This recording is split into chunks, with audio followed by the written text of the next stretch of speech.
பிதா சுதன் பரிசுத்தாவியின் பெயராலே ஆமேன். இன்றைக்கு மே மாதம் 8ஆம் தேதி 2024. இது அவர் அமாவாசை. கிறிஸ்துவுக்குள் பிரியமான சகோதரனே சகோதரியே, இன்று நாம் தியானத்துக்காக எடுத்திருக்கிற விஷயம் தனிமை. ஒரு மனுஷன் பிசாசாலே சோதிக்கப்படுவதை பார்க்கிறோம். அவன் ஆளுகிற ஒரு முக்கியமான ஒரு யுக்தி என்னவென்று சொன்னால் தனிமை. ஏவாளை சோதிக்க பிசாசானவன் திட்டம் வைத்திருந்தான். ஆதாமும் ஏவாளும் சேர்ந்திருந்த போது, பேசிக்கொண்டிருந்த போது பிசாசானவன் வந்தான் என்று வேதம் சொல்லவில்லை. ஏவாள் இடத்திலே தனியாக சென்று அவன் காதிலே ஒரு சில பொய்களை உரைப்பதை பார்க்கிறோம். இந்த சோதனையிலே ஏவாள் விழுந்து விடுகிறாள். வேதத்திலே அநேக இடங்களிலே பிசாசானவனோ ஒரு மனுஷனோ ஒரு மனுஷியோ தனிமையில இருப்பதை கண்டு அவர்களை சோதிக்கிற காரியங்கள் பார்க்கிறோம். தாவீது அரசன் ஒப்பரையிலே ஒரு சாயங்கால சமயம் நடந்து கொண்டிருக்கிறார். தூரத்திலே ஒரு பெண் குளிப்பதை பார்க்கிறார். அந்த மிகவும் நேர்மையாய் இருக்கக்கூடிய ஒரு ஊழியன் உரையா என்னுடைய மனைவி குளித்துக் கொண்டிருப்பதை பார்க்கிறோம். சோதிக்கப்படுகிற நேரம் அது. அவன் தீர்மானித்திருந்தால் நான் பார்க்க கூடாது, இது பார்க்கக்கூடிய செயல் கிடையாது, என் கடவுள் என்னை எவ்வளவு ஆசீர்வதித்து வைத்திருக்கிறார் என்று அந்த சோதனையிலே அவன் விழுந்திருக்க மாட்டான். ஆனால் அவன் காதுகளிலே ஒரு சில பொய்களை பிசாசானவன் உரைக்கிறான். அது தவறில்லை என்று.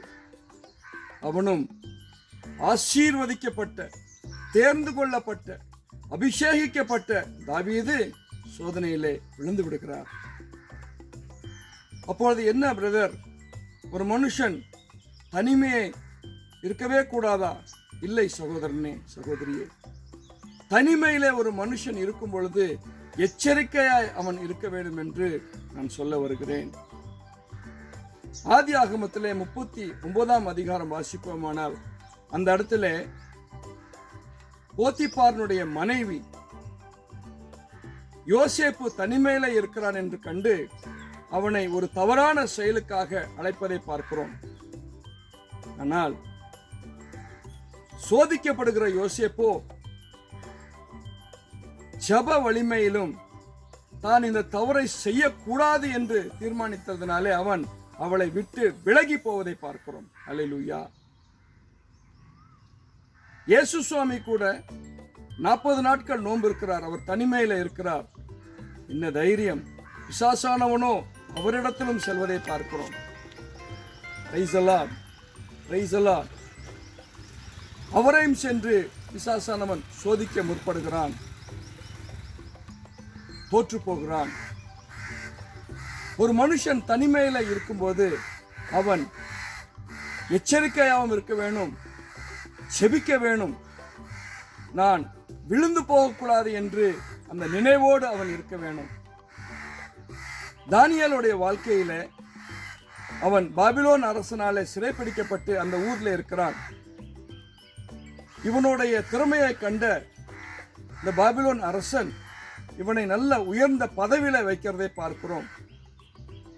இன்றைக்கு எத்தனையோ வேலை செய்யக்கூடிய இடத்துல கவர்மெண்ட் செக்டார்லையும் சரி, பிரைவேட் செக்டார்லையும் சரி, ஒரு மனுஷன் நல்ல வேலை செய்து நல்ல ஒரு டேலண்டடாக இருக்கிறான் என்று பார்த்தால் இம்மீடியட்டாக அவனுக்கு மேலே ஒரு பொருளையோ இல்லை அவனை எப்படியாவது வீழ்த்து விடலாம் என்று ஒரு திட்டம் தீட்டுகிறார்கள் ஒரு கூட்டமே.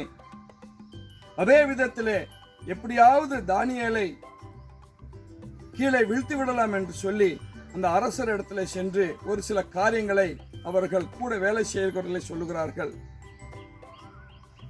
இதை பார்த்த அந்த அரசர் ஒரு கட்டளையை கொடுக்கிறார். அந்த கட்டளையின்படி அந்நிய தெய்வங்களுக்கு யாரேனும் இந்த 30 நாட்கள் சேவித்தார்களால் அவர்களை சிங்கத்தின் குகைக்குள்ளாக போட்டு சாவடிக்க வேண்டும் என்று அந்த திட்டம் நிறைவேற்றும்படியாய் அவர்கள் வருகிறார்கள். ஆனால் தானியேலோ எருசலேமை பார்த்து 3 முறை ஜெபித்துக் கொண்டிருப்பதை பார்க்கிறோம். தனிமையிலே சென்று மாடியிலே அமர்ந்து எருசலேமை பார்த்து தானியேல் ஜெபிக்கக்கூடியவனாக இருக்கிறார். இந்த ஜெபத்தின் வல்லமை அவனை எந்த விதமான சிங்கமோ அவனை தீண்டாதபடிக்கு அவனை காப்பாற்றிற்று. பாசிட்டிவும் இருக்கிறது, நெகட்டிவும் இருக்கிறது. பிரியமான சகோதரனே, சகோதரியே, சம்சோன் மிகவும் அஜானபவனாகவும் சக்தி வலிமனாக இருந்தான். ஒரு பெரிய அரசனுடைய படையை ஒரு தனி மனுஷனாலே அவன் ஜெயித்து வருவதை பார்க்கிறோம் நியாயாதிபதிகள் புத்தகத்திலே. ஆனால் அவனுடைய அந்த ரகசியத்தை அவன் தனிமையில இருக்கும் பொழுது தேலேலா கண்டு அறிகிறாள். அவனுடைய தலை முடியை கத்திரிக்கிற அதே நேரத்திலே அவனுடைய வல்லமையை இழந்து போவதை பார்க்கிறோம். பிரியமான சகோதரனே, சகோதரியே, தனிமை ஒரு சாபம் அல்ல. தனிமை நேரம் எச்சரிக்கையா இருக்கக்கூடிய ஒரு நேரம். தனிமையிலே ஒரு மனுஷன் இருக்கும் பொழுது என்னென்னமோ தவறான எண்ணங்கள் அவனுக்கு வரக்கூடும். குடும்பங்களிலே சாந்தி சமாதானத்தோடு ஜீவிக்கிற எத்தனையோ குடும்பங்கள் உண்டு. தாய் தகப்பன் பிள்ளைகள் என்று சொல்லி, தாத்தா பாட்டி என்று பிசாசானவன் மிகவும் சாமர்த்தியமாக இந்த குடும்பத்துக்குள்ளாக புகுந்து வேற்றுமை எண்ணங்களை கொடுத்து தாயும் தகப்பனையும் பிரிக்கிறான், பிள்ளைகளையும் தாயும் தகப்பனையும் பிரிக்கிறான், தாத்தா பாட்டி என்றும் பிரித்து விடுகிறான். என்ன செய்வதென்று தெரியாதபடிக்கு ஐயோ இவர்களாலே தொல்றவன் சொல்லி தாத்தா பாட்டியை கொண்டு போய் முதியோர் இல்லத்தில் விட்டு விடுகிறார்கள். பிள்ளைகளை தனிமைப்படுத்துகிறோம். என்ன செய்கிறோம்? ஹாஸ்டலிலோ வேற இடங்களை அவர்களை விட்டு விடுகிறோம். கணவன் மனைவி சந்தோஷமா இருக்கிறார்களா? இல்லை, அவர்களிடத்திலும் பிரிவுகள். என்றைக்கு இப்படி பிசாசானவன் டிவைட் பண்ணுகிறானோ அவன் ரூல் பண்ணுகிறான். Divide and rule. தனிமைப்படுத்தி விடுகிறான், எல்லாரையும் தனிமைப்படுத்துகிறான். பிறகு ஒவ்வொருடைய காதுகளிலே சென்று இனிமையா இசைக்கக்கூடிய பொய்களை அவன் சொல்லுவதை பார்க்கிறோம். அவன் பொய்களை சொல்வதை அதை கேட்டு மனுஷன் செயல்படுகிறான், பாவத்திலே விழுந்து விடுகிறான். தனிமையா இருக்கிற நேரம் எச்சரிக்கையா இருக்கக்கூடிய நேரம். பிசாசானவன் ஒரு மனுஷனை சோதிக்கிற நேரம். பிரியமான சகோதரனே, சகோதரியே, இந்த நாள் ஒருவேளை நாம் தனிமையா இருக்கக்கூடிய அந்த நேரங்களிலே பிசாசானவன்கிட்ட அவன் சொல்வதை பொய்களை கேட்டு விழுந்து விட்டோமா? சிந்திப்போம். ஏனென்றால் கவுன்சிலிங்ல அநேக நான் பார்க்கிறேன். இதோ கணவன் மனைவி இடத்திலே ஒரு பிரிவினையான எண்ணங்கள் வந்து விடுகிறது, ஒரு மாறுபாடான எண்ணங்கள் வந்து விடுகிறது. கணவனோ வேலைக்கு சென்று விடுகிறான். தனிமையா இருக்கக்கூடிய மனைவி அவர் உள்ளத்திலே தான் தற்கொலை செய்து கொண்டு செத்து விடுவது மேல் என்று எண்ணத்தை பிசாசானவன் விதைக்கிறதை பார்க்கிறோம். தானியலை போல செபிப்போம்.